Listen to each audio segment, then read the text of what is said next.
Hi മക്കളെ, എല്ലാവർക്കും സനിതാസ് online ക്ലാസ്സസിലേക്ക് സ്വാഗതം. ഇന്നത്തെ ക്ലാസ്സിൽ നമ്മൾ പഠിക്കാൻ പോകുന്നത് ഈസും വാസും തമ്മിലുള്ള പ്രത്യേകതകളെ, ബന്ധങ്ങളെ പറ്റിയിട്ടാണ് കേട്ടോ. ഈസ് എന്ന് പറഞ്ഞാലും വാസ് എന്ന് പറഞ്ഞാലും സിംഗുലർ വെർബ്സ് ആണ്. എന്താണ്? സിംഗുലർ വെർബ്സ് ആണ്. സിംഗുലർ വെർബ്സ് എന്ന് പറഞ്ഞാൽ എന്താ മക്കളെ? ഒന്നേ ഉള്ളൂ എങ്കിൽ നമ്മൾ അതിനെ എന്തെന്ന് വിളിക്കും? സിംഗുലർ എന്ന് വിളിക്കും, അല്ലെ? അപ്പൊ ഒന്നിന്റെ കൂടെ ഒരു കാര്യത്തെ പറ്റി മാത്രമാണ് നമ്മൾ പറയുന്നതെങ്കിൽ നമ്മൾ ഈസും വാസും ഉപയോഗിക്കും. പക്ഷെ ഇത് രണ്ടും ഒരേ സമയത്ത് ഉപയോഗിക്കാൻ പറ്റുമോ? ഇല്ല, അല്ലെ? പ്രസന്റിൽ മാത്രമേ നമുക്ക് എന്തുപയോഗിക്കാൻ സാധിക്കുകയുള്ളൂ? ഈസ്, അല്ലെ? ഇപ്പൊ നടന്നുകൊണ്ടിരിക്കുന്ന കാര്യത്തിനൊപ്പം മാത്രമേ നമുക്ക് ഈസ് ഉപയോഗിക്കാൻ പറ്റുള്ളൂ. കഴിഞ്ഞു പോയ കാര്യത്തിന്റെ ഒപ്പം നമ്മൾ എന്തുപയോഗിക്കും? വാസ് ഉപയോഗിക്കും. കൂടുതൽ എക്സാമ്പിൾ പറയുമ്പോഴത്തേക്ക് നിങ്ങൾക്ക് കൂടുതൽ മനസ്സിലാവും. ഇനി ഒരു കാര്യം കൂടെ അറിഞ്ഞിരിക്കുക, ഈസിന്റെ അർത്ഥം എന്തായിട്ട് വരും? ആണ് എന്ന അർത്ഥത്തിലേക്കാണ് ഈസ് വരുന്നത്. എന്താണ് ഈസിന്റെ അർത്ഥം? ആണ്. ഇനി വാസ് എന്ന് പറഞ്ഞാലോ? ആയിരുന്നു. വാസ് എന്ന് പറഞ്ഞാലോ? ആയിരുന്നു എന്ന അർത്ഥത്തിലാണ് ഉപയോഗിക്കുന്നത്. ഈസ് ഉപയോഗിക്കുന്ന ഏതർത്ഥത്തിലാണ്? ആണ് എന്ന അർത്ഥത്തിലും. വാസ് ഉപയോഗിക്കുന്ന ഏതർത്ഥത്തിലാണ്? ആയിരുന്നു എന്ന അർത്ഥത്തിലുമാണ് ഉപയോഗിക്കുന്നത്. അപ്പൊ സിംഗുലർ വെർബ്സ് ആണ് ഈസും വാസും. ഈസിന്റെ അർത്ഥം ആണ് എന്നും വാസിന്റെ അർത്ഥം ആയിരുന്നു എന്നുമാണ്. ക്ലിയർ അല്ലേ മക്കളെ? സിംഗുലർ എന്ന് പറഞ്ഞാൽ എന്താണ്? ഒന്നേയുള്ളൂ.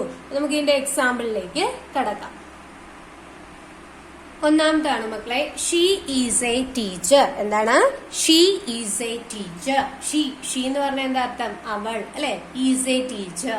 Is a teacher. She is a teacher എന്ന് പറഞ്ഞാൽ എന്താ അർത്ഥം വരിക? അവൾ ഒരു ടീച്ചറാണ്. എന്താണ്? അവൾ ഒരു ടീച്ചറാണ്. ടീച്ചറാണ്. കണ്ടോ? ആണ്. അതാണ് ഈസിന്റെ ഉപയോഗം.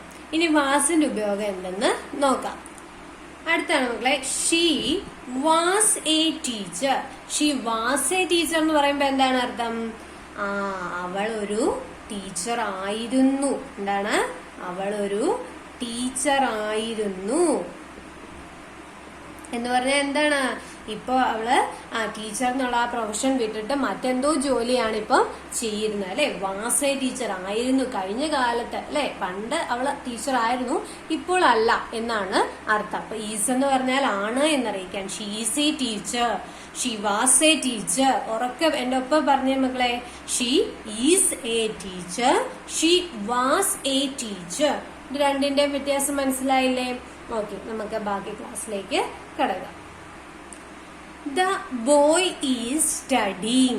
The boy is studying. എന്റെ ഒപ്പം ഒന്നോടെ വായിച്ചേ. The boy is studying. എന്താണ് മക്കളെ? The boy is studying എന്ന് പറഞ്ഞാല് ആൺകുട്ടി പഠിക്കുകയാണ്. ING ഫോമിന്റെ ഉപയോഗം അറിയാലോ. ING ഫോം ചെയ്തുകൊണ്ടിരിക്കുന്ന പ്രവൃത്തിയുടെ ഒപ്പമാണ് നമ്മൾ എന്ത് ഉപയോഗിക്കുന്നത്? ING ഫോം ഉപയോഗിക്കുന്നത്. സ്റ്റഡി എന്ന് പറഞ്ഞാൽ പഠിക്കുക. സ്റ്റഡിങ് INGയും കൂടെ ചേർത്താലോ? പഠിക്കുകയാണ് എന്ന് പറഞ്ഞാൽ ഇപ്പൊ അവൻ അവിടെ ഇരുന്ന് പഠിച്ചുകൊണ്ടിരിക്കുകയാണ് എന്നാണ് അർത്ഥം. അപ്പൊ the boy is studying. Clear അല്ലേ മക്കളെ? ഇനി ഇതിന് നമുക്ക് വാസി ചേർത്തുള്ള ഫോമും കൂടി നോക്കാം. എന്താണ് മക്കളെ? The boy was studying. എന്റെ ഒപ്പം പറഞ്ഞേ. The boy was studying എന്ന് പറഞ്ഞാൽ എന്താണ്? ആൺകുട്ടി പഠിക്കുകയായിരുന്നു.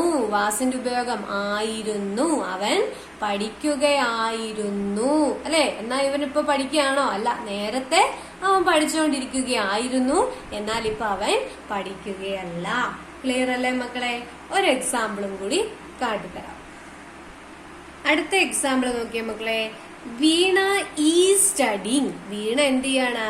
പഠിക്കുകയാണ്. വീണ വാസ് സ്റ്റഡിങ്. വീണ എന്ത് ചെയ്യാണ്? പഠിക്കുകയായിരുന്നു. ഇനി ഇവിടെ നമുക്ക് ഈ സ്റ്റഡിങ്ങിന്റെ സ്ഥാനത്ത് എന്ത് ചേർത്ത് നോക്കാം? ഡാൻസിങ് എന്ന് ചേർക്കാം, റണ്ണിങ് എന്ന് ചേർക്കാം, വോക്കിംഗ് എന്ന് ചേർക്കാം, അല്ലെ?